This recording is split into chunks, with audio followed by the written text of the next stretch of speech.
আর এই মুহূর্তে উপস্থিত রয়েছে কলকাতা হাইকোর্ট চত্বরে। অসীম সরকার মুসলমানদের হৃৎপিণ্ডতে আঘাত করেছেন, অর্থাৎ কোরআন শরীফের বিরুদ্ধে তিনি বিরূপ মন্তব্য করেছেন। সেই নিয়ে অসীম সরকারের বিরুদ্ধে বিভিন্ন জায়গায় এফআইআর হচ্ছে, বিভিন্ন থানায়, কিন্তু আইনজীবী শহীদুজ্জামান বলছেন যে একটাও এফআইআর হচ্ছে না, সবটাই মিসগাইড হচ্ছে, কোনোটাই এফআইআর আসল এফআইআর হচ্ছে না। আরেকদিকে দেখতে পাচ্ছি যে রাজ্য প্রশাসন সেই অসীম সরকারকে কোন রকম ভাবে গ্রেপ্তার করছে না। আর আমরা সূত্র মারফত খবর পেলাম যে অসীম সরকার তিনি একজন ব্যর্থ রাজনৈতিকবিদ এবং ব্যর্থ বিধায়ক। সেই জন্য করে তিনি ফুটেজ খাওয়ার জন্য বা বিজেপি তিনি করেন, বিজেপি দল বা আরএসএস এর কাজে ভালো হতে তিনি এই হিন্দু মুসলমানের বিভেদ সৃষ্টি করছেন। অসীম সরকারের মেয়ের জামাই বাংলাদেশে তিনি থাকেন, তিনি কিন্তু একজন মুসলমান। এই সমস্ত বিষয়ে আলোচনা করব। আমাদের সঙ্গে রয়েছেন কলকাতা হাইকোর্টের বিশিষ্ট অ্যাডভোকেট শহীদুজ্জামান। দেখুন, অসীম সরকারকে আমি কবিয়াল বলে চিনি, লোকগীতি আমিও ভালোবাসি, কম বেশি দেখতেও যাই, দেখিও, কিন্তু ওনাকে কোনোদিন আমি বিজেপি করতে দেখিনি। বাংলার মানুষ অসীম সরকারকে কোনোদিন বিজেপি করতে দেখেনি। অসীম সরকার বিজেপি ক্যান্ডিডেট হয়েছে 2021-এ, 2021-এ জিতে গেছে। 2024-এ উনি বর্ধমান পূর্ব লোকসভার বিজেপির ক্যান্ডিডেট ছিলেন, লক্ষাধিক ভোটে হেরে আবার বাড়ি ফিরে চলে এসেছেন। জিততে পারেননি, এমপি হতে পারেননি, ওনার কপালে শিকে ছেড়েনি পার্লামেন্টে যাওয়ার। কিন্তু আবার কি হলো, 2026-এর ইলেকশন চলে এসছে। এই ইলেকশনের আগে একটা প্রোপাগান্ডা ছড়াচ্ছে। একজন বিধায়ক সংবিধানের শপথ নেন যে আমি সংবিধান মেনে চলবো সত্যনিষ্ঠার সাথে। কোথায় সত্যনিষ্ঠা? সংবিধানের শপথ যখন কেউ এমএলএ হয়ে গেল তখন কি সে কোনো পার্টির রইল? সে কি কোনো হিন্দুদের এমএলএ রইল, কেউ মুসলমানের এমএলএ রইল? এরকম তো আমাদের সংবিধান নয়। সুতরাং হচ্ছে সম্পূর্ণ অসাংবিধানিক কথাবার্তা বলে মানুষকে উত্ত্যক্ত করে বিভাজনের রাজনীতি করতে চাইছে, এবং উনি যে বিজেপি হয়েছে এটা বিজেপির লোকদের কাছে উনি কনফার্ম করতে চাইছেন, তাই এই ধরনের অবমাননার সুযোগ কাজ করেছেন। তো অনেক হিন্দু মতোয়ারা ওনাকে খুঁজছে, সেই জন্য কি উনি দৃষ্টিটাকে ঘোরানোর জন্য এই কোরআন নিয়ে বিদ্বেষমূলক। আমি বলছি তো, 26-এর ইলেকশনের আগে এই অসীম সরকারের রিপোর্ট কার্ড মানুষ চাক, যে দল বুঝি না মত বুঝি না, তুমি বিধায়ক হিসাবে এই বিধানসভাতে এসে কবার তুমি মুখ খুলেছো? বিধানসভার ভেতরে কি তুমি চুপচাপ বসেছিলে, না বিধানসভায় এসে তুমি গান করছিলে, না বাইরে গান করছিলে, না আমাদের জন্য কথাও বলেছো, এলাকার কোন কোন সমস্যাটাকে তুলে ধরেছো? অসীম সরকার কি সেটা করেছে? অসীম সরকার যে এমএলএ ফান্ড পেয়েছে সেটা কি খরচ করেছে? অসীম সরকার এলাকার মানুষের ভেতরে যে দুস্থ দরিদ্র ছিল কজনের পাশে দাঁড়িয়েছে? এইগুলো মানুষ জবাব চাইবে।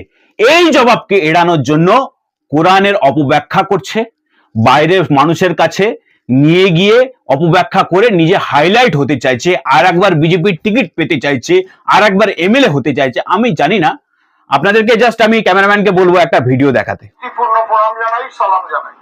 বাংলাদেশ থেকে আমার জামাই এসছে, কাজল দেওয়ান। আমার জামাই আমার মেয়ে বাবলি, তাকে বিয়ে করেছে। আজকে খুব আনন্দ, কারণ আল্লাহ বলো, হরি বলো, গড বলো, ভগবান বলো, যাই বলো, আলাদা কিছু নাই রে বাবা, একটাই শক্তি আছে, তার ভিন্ন ভিন্ন নাম। অসীম সরকার যিনি এত মুসলিম বিদ্বেষী কথাবার্তা বলছেন, এত কোরআন শরীফ নিয়ে বলছেন, উনি নিজের চ্যানেলে, অসীম বাংলা চ্যানেল, ইউটিউব চ্যানেল, সেই চ্যানেলে পরিষ্কার স্বীকারোক্তি করছে যে বাংলাদেশ থেকে আমার জামা এসেছে, মেয়ে এসেছে, মেয়ের নাম বাবলি দেওয়ান, জামাইয়ের নাম কাজল দেওয়ান। কাজল দেওয়ান হচ্ছে বাংলাদেশের মাতাল কবি বলা হয়, কবিগান করে, রাজ্জাক দেওয়ানের ছেলে, অর্থাৎ জামাই মুসলমান। জামাই নিজেও ভিডিওতে বলছে, এবং হিন্দু মুসলমানের ভেদাভেদ নেই এই ধরনের কথাবার্তা বলছে। তাহলে 2 বছর আগে আপনি কোনো ভেদাভেদ খুঁজে পেলেন না। 2 বছর আগে আপনি জামাইকে পাশে বসালেন, মুসলমান জামাইকে পাশে বসালেন, বললেন, স্বীকারোক্তি করলেন যে জামাইকে পাশে বসিয়ে, তারপরে আপনি আজকে কোরআন বিদ্বেষী কথাবার্তা বলছেন। ধরুন কোরআন নিয়েই যদি এত ভুলভ্রান্তি থাকতো, এইসব যদি উল্টোপাল্টা লেখা থাকতো, বড় বড় বিজ্ঞানী আছে, বড় বড় রিসার্চ স্কলার আছে, নন মুসলিম অর্গানাইজেশন আছে, যারা কোরআন নিয়ে রিসার্চ করে, এবং এই কোরআন নিয়ে রিসার্চ করার পরে তারা এর গুণ থেকে মুগ্ধ হয়েছে কেউ এর ভুল ব্যাখ্যা করেনি, অনেকে ভুল ধরতে গিয়েও ইসলাম কবুল করে নিয়েছে। আমি বলি একটা কথা, এই যে অসীম সরকার বলছে কেউ কাউকে বিয়ে করতেই পারে, হিন্দু মুসলমানকে বিয়ে করতে পারে, মুসলমান হিন্দুকে বিয়ে করতে পারে, কেউ জাত ধর্ম নিয়ে মায়ের গর্ভ থেকে মাটিতে জন্মায় না। মানুষ মানুষকে বিয়ে করবে, হিন্দু মুসলমান শিখ খ্রিস্টান, সে নিয়ে আমার কিছু বলার নেই। কিন্তু আমার প্রশ্ন খুব স্পেসিফিক, যে অসীম বাবু নিজে মুসলমান জামাই নিজে স্বীকার করলেন, মেয়ের কথা স্বীকার করলেন, তারপরে আজ কেন মুসলমান বিদ্বেষী? একটাই কারণ, ভোট এসে গেছে, উনি বিধায়ক হিসাবে বিফল বিধায়ক, ফেলিওর বিধায়ক, দলের কাছে হাইলাইট হতে চাইছেন, মানুষের কাছে এই জিনিস নিয়ে চাইছেন। যদি এই কোরআনের ভুল উনি একটা ভুল ব্যাখ্যা করে দেন, তাহলে মানুষ কিন্তু অন্য হিসাবগুলো ভুলে যাবে ভুলে যাবে ভুলে যাবে, তাই এই অপব্যাখ্যা করেছেন।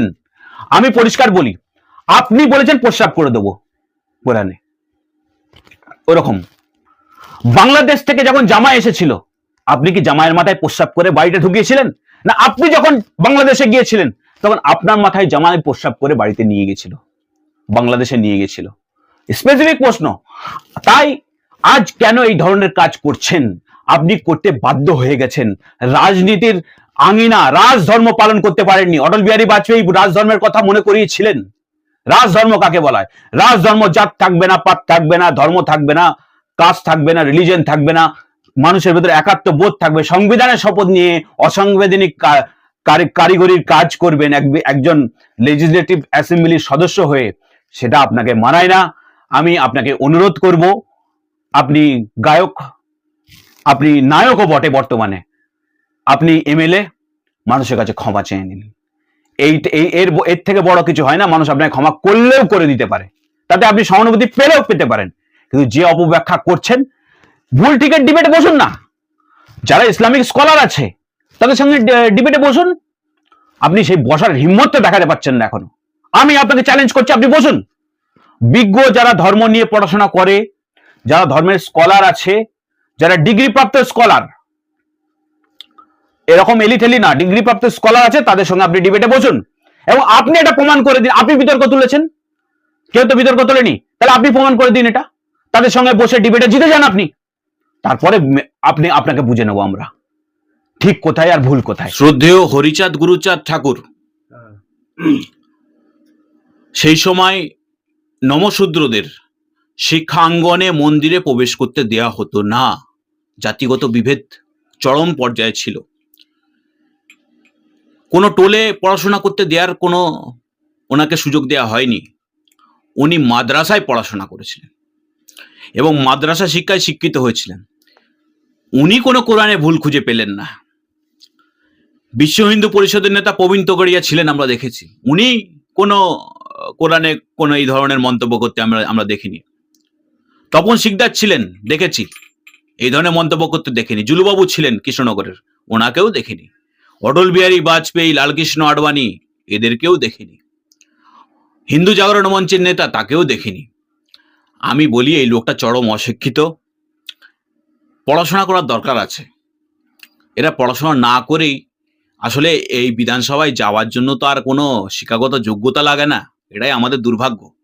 ভারত যখন স্বাধীন হয়েছিল তখন পার্লামেন্টের প্রায় 70% অ্যাডভোকেট ছিলেন। আজকে দেখুন বিধানসভার অবস্থা, বিড়ি আলা, চা আলা, 4 পাস 2 পাস, বোম মারা আলা, তারা সব সদস্য হয়ে বসে আছে। সব দলই কম বেশি আছে। তো এ তো অবস্থা, তাই হওয়ারই কথা। একটু যদি শিক্ষিত হতেন, আমার মনে হয় এই ধরনের কাজ উনি করতেন না। আর 2 নম্বর কথা হচ্ছে, নিজেকে হাইলাইট করার চেষ্টা বিধানসভা ভোটের আগে। কারণ হচ্ছে একটা মাতোয়াদের আবেগ আছে, একটা বর্তমানে একটা এক্সট্রিমিস্ট হিন্দুত্ব একটা দেখা দিচ্ছে, এবং উনি যে বিজেপি হয়েছে এইটা উনি প্রমাণ, সত্যিকারের বিজেপি হয়েছে।